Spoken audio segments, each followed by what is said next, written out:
সজল দে পিরোজপুরের কাউখালী উপজেলার শীতলপাটি কারিগর বাবার কাছেই তার হাতে খড়ি। একসময় এক একটি পাটি বিক্রি করতেন ৩ থেকে ৫ হাজার টাকায়, কিন্তু আধুনিকতার ছোঁয়ায় আজ তা বিলুপ্তির পথে। শীতলপাটি কদর হারালেও পূর্বপুরুষের এই পেশা ধরে রাখতে চিন্তা করেন ব্যতিক্রমী কিছু করার। তারপর শীতলপাটিকে বহুরূপে সাজিয়ে তৈরি করছেন গৃহস্থালী নানা পণ্য।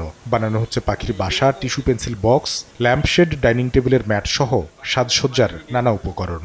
টোটাল মিলে আমার মনে করেন 40-50টা আইটেম আমি তৈরি করি। সরকার কিছু সহযোগিতা আমার করতো, তাহলে আমি আরও কিছু লোকজন নিয়ে মনে করেন বড় একটা কারখানার মতো তৈরি করে তারপরে আমি অনেক বেকার লোকের আমি কর্মসংস্থান দিতে পারতাম। হারিয়ে যেতে বসা শীতলপাটি রক্ষায় সজলের বিকল্প ভাবনায় তৈরি হয়েছে শত শত মানুষের নতুন কর্মসংস্থান। এবার সরকারি প্রশিক্ষণের দাবি তাদের।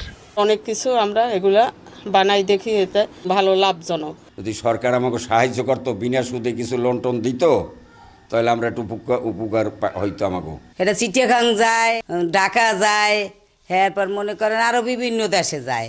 জিআই পণ্য হিসেবে স্বীকৃত শীতলপাটি নির্ভর শিল্প টিকিয়ে রাখতে প্রশিক্ষণ ও সহজ শর্তে ঋণ দেওয়ার আশ্বাস বিসিকের। বিসিক সবসময় তাদেরকে পৃষ্ঠপোষকতা করে আসছে। বিসিকের কাছে আসলে তারা সহজ শর্তে স্বল্প সুদে এই ঋণ সহায়তা পেতে পারে। শীতলপাটি দিয়ে 40 থেকে 45 রকমের শোপিস তৈরি করেন কাউখালী উপজেলার কয়েকশো পরিবার।